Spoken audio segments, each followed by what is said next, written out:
21 février au siège de l'Union africaine à Addis-Abeba en Éthiopie. Le Centre africain de contrôle et de prévention des maladies infectieuses et l'Organisation mondiale de la santé discutent des derniers développements en matière de vaccins et de médicaments contre le virus Ebola, ainsi que de prévention et de traitement. Hier, nous avions enregistré 848 cas en RDC, dont 529 décès par Ebola, y compris des cas confirmés et d'autres qualifiés de probables.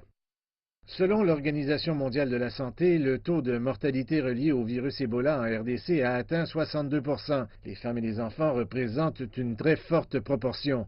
Selon les statistiques de l'UNICEF, 59 % des cas confirmés et suspects sont actuellement signalés. Pour les enfants de moins de 5 ans, environ 30 % des cas sont rapportés.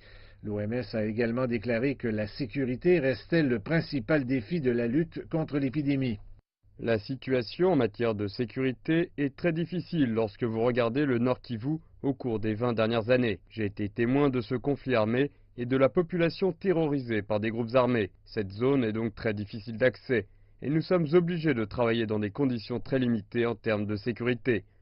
Nous devons utiliser une escorte armée pour accéder à certaines zones.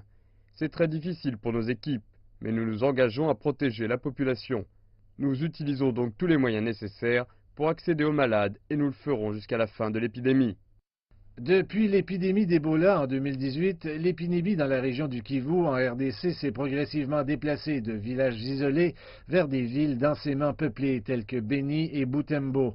Pour diverses raisons économiques et personnelles, les mouvements de populations incontrôlables ont créé de plus grands défis en matière de contrôle. Le gouvernement chinois a déployé des experts dans des pays voisins comme l'Ouganda et d'autres pays où la situation est critique, pas seulement en RDC, mais dans les pays voisins. Au cas où le virus se propagerait, nous devrions pouvoir le détecter rapidement et arrêter sa progression. Donc le gouvernement chinois a apporté une avance significative, notamment en Ouganda. Il a ajouté que le gouvernement chinois avait énormément contribué à la lutte contre l'épidémie d'Ebola.